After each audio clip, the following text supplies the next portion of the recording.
എറണാകുളം കിടങ്ങൂരിൽ ഇടഞ്ഞ ആന വനംവകുപ്പിന്റെ നിരീക്ഷണത്തിൽ ഇപ്പോഴും തുടരുകയാണ്. മതപ്പാട് ഉൾപ്പെടെയുള്ള പ്രശ്നങ്ങൾ ഉണ്ടോ എന്നറിയാനാണ് നിരീക്ഷണം തുടരുന്നത്. ആനയെ ഇന്നലെ ഉടമയുടെ സ്ഥലമായ കൊല്ലത്തേക്ക് കൊണ്ടുപോയിരുന്നു. പരിക്കേറ്റ ആനയ്ക്ക് ആവശ്യമായ ചികിത്സകൾ നൽകും. ആനയുടെ ആക്രമണത്തിൽ ഗുരുതര പരിക്കേറ്റ ഒന്നാം പാപ്പാൻ പ്രദീപ് ചികിത്സയിൽ തുടരുകയാണ്.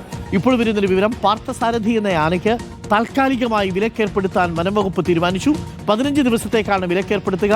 15 ദിവസം നിരീക്ഷണം നടത്തിയതിനു ശേഷം 3 സർക്കാർ വെറ്റിനറി സർജന്മാർ പരിശോധന നടത്തും. അതിനുശേഷം മതപ്പാടില്ലെങ്കിൽ മാത്രമേ വിലക്ക് പിൻവലിക്കുകയുള്ളൂ എന്നാണ് ഇപ്പോൾ വരുന്ന വിവരം. രാംഷാ CP ഉണ്ട് കൂടുതൽ വിവരങ്ങളുമായി. രാംഷാ CP, ഇപ്പോൾ വരുന്ന വിവരം അനുസരിച്ച് ഇന്നലെ ഈ സമയത്തൊക്കെ വലിയ അതിക്രമം നടത്തുകയായിരുന്നു ഈ പാർത്ഥസാരഥി എന്ന് പറയുന്ന ആന. ഈ ആനയെ ഇപ്പോൾ കൊല്ലത്തേക്ക് കൊണ്ടുപോയിട്ടുണ്ട്. 15 ദിവസത്തേക്ക് വിലക്കേർപ്പെടുത്തിയിട്ടുണ്ടെന്ന് കേട്ടു. മതപ്പാട് പരിശോധിക്കുമോ?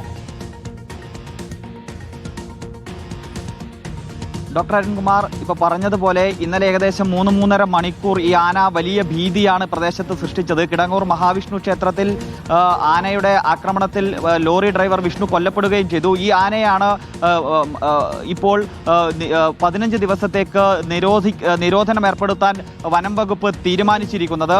ഇത് Kerala captive elephant management and maintenance ചട്ടപ്രകാരം ഉള്ള സാധാരണ ഒരു നടപടിയാണ്. ആനയുടെ ആക്രമണത്തിൽ ജീവൻ നഷ്ടപ്പെട്ടാൽ, മനുഷ്യജീവൻ നഷ്ടപ്പെട്ടാൽ സാധാരണ എടുക്കുന്ന ഒരു നടപടിയാണ്. 15 ദിവസത്തേക്കാണ് താൽക്കാലികമായി ആനയ്ക്ക് നിരോധനം ഏർപ്പെടുത്തുക. ഇതിന് ശേഷം ഈ സമയത്ത് ആനയെ നിരീക്ഷിക്കും. ഇതിന് ശേഷം 3 വെറ്റിനറി സർജന്മാർ, ഗവൺമെന്റ് വെറ്റിനറി സർജന്മാരുടെ സംഘം ഒരു പരിശോധന നടത്തും. ആ പരിശോധനയിൽ ആനയ്ക്ക് മറ്റ് പ്രശ്നങ്ങളില്ല എന്ന് കണ്ടെത്തിയാൽ നിരോധനം നീക്കും. സാധാരണഗതിയിൽ ആനയെ ഉത്സവ എഴുന്നള്ളിപ്പിനൊക്കെ കൊണ്ടുപോകാൻ കഴിയും. പക്ഷേ ഈ 15 ദിവസത്തിനുള്ളിൽ ആനയ്ക്ക് എന്തെങ്കിലും തരത്തിൽ മതപ്പാടിന്റെ ലക്ഷണങ്ങളൊക്കെ ഉണ്ടായാൽ ഈ നിരോധനം തുടരും എന്നതാണ്.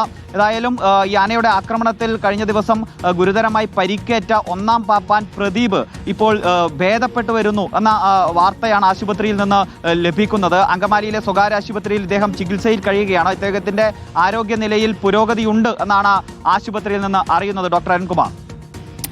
Okay, thank you.